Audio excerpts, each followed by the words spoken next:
The forest was calm and beautiful, filled with golden sunlight and gentle sounds of nature.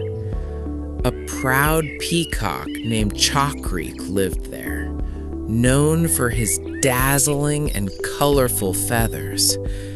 Every day, Chakri would spread his feathers wide and admire himself. He believed he was the most beautiful creature in the entire forest. The other animals watched him in silence. Some admired his beauty, but many grew tired of his endless pride. Not far away, a tortoise named Dhruva lived near a quiet stream. He was slow, calm, and wise.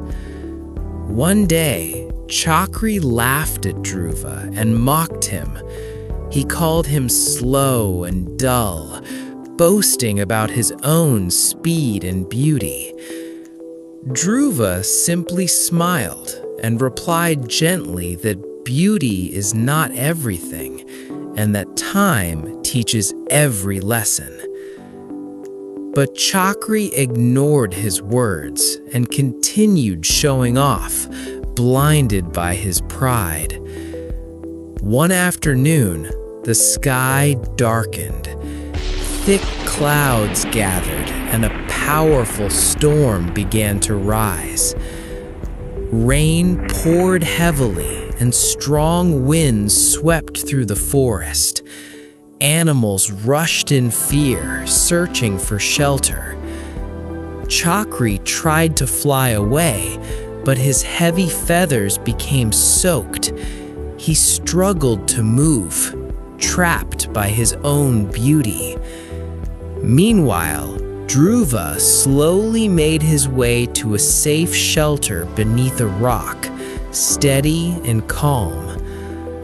Seeing Chakri in danger, Dhruva called out to him, offering him a safe place to hide. Ashamed and helpless, Chakri followed quietly, leaving behind his pride.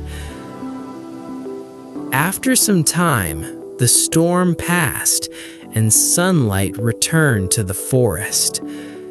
Chakri looked at Dhruva with regret. He apologized, admitting that his pride had blinded him and that he had finally learned his lesson. Dhruva smiled warmly and reminded him that true strength lies not in beauty, but in humility and wisdom. From that day on, Chakri changed. He became humble, kind, and respectful to everyone. Pride can bring you down, but humility will always lift you up.